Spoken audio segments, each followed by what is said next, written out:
Cari fratelli e sorelle, buongiorno. Chers frères et sœurs, bonjour.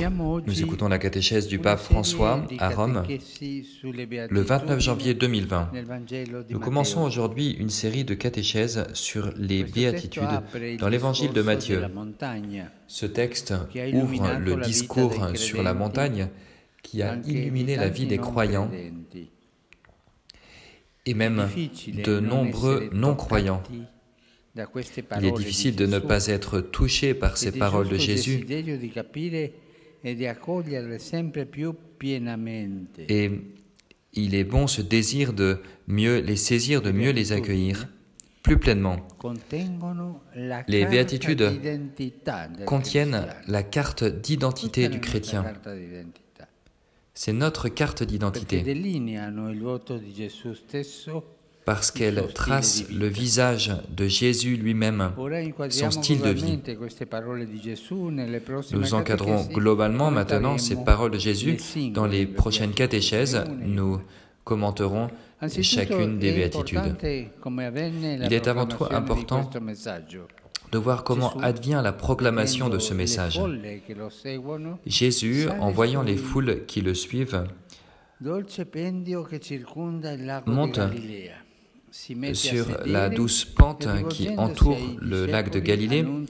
Il s'assoit et en s'adressant aux disciples, il annonce les béatitudes.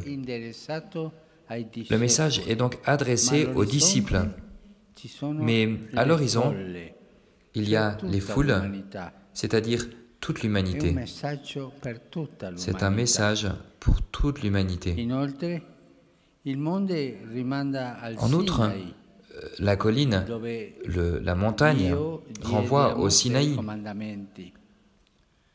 où Dieu a donné à Moïse les commandements. Jésus commence à enseigner une nouvelle loi. Être pauvre, être doux, être miséricordieux, ces nouveaux commandements sont beaucoup plus que des normes. En effet, Jésus n'impose rien, mais il dévoile la voie du bonheur, sa voie, en redisant 8 fois le mot « bienheureux ». Bienheureux, ceci, cela, 8 fois.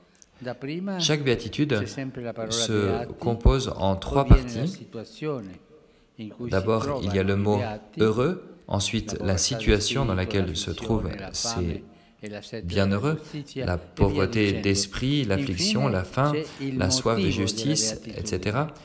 Et finalement, le motif de la béatitude, introduit par un « car », parce que. Bienheureux ceci, car, bienheureux cela, car. Voilà donc les 8 béatitudes. Il serait bon de les apprendre par cœur pour les répéter, pour retenir justement dans notre esprit, dans notre cœur, cette loi que nous donne Jésus. Faisons attention à ce fait. Le motif de la béatitude n'est pas la situation actuelle. En regardant la situation actuelle, Jésus dit non, mais la nouvelle condition que les bienheureux reçoivent en don de la part de Dieu, parce que le royaume des cieux est à eux, parce qu'ils seront consolés, parce qu'ils héréditeront la terre, ils auront la terre en héritage, et ainsi de suite. Dans le troisième élément, qui est justement le motif de du bonheur, Jésus utilise souvent un futur passif.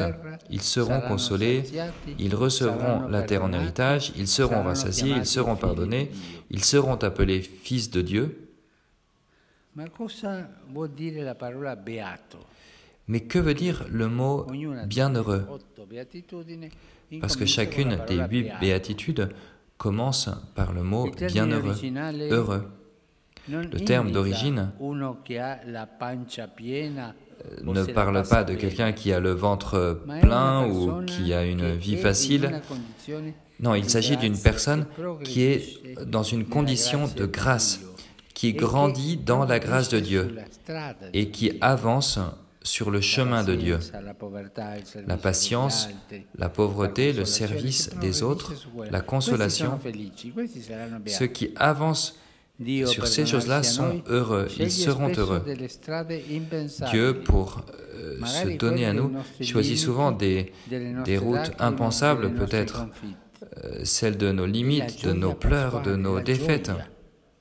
Mais la joie pascale, c'est la joie pascale dont parlent nos frères orientaux,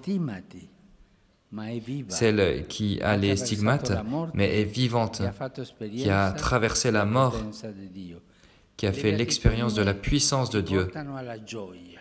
Les béatitudes te conduisent à la joie, toujours. Elles sont le chemin pour atteindre la joie. Et cela pourra nous faire du bien de prendre l'évangile de Matthieu aujourd'hui, le chapitre 5, des versets 1 à 11, et de lire les béatitudes.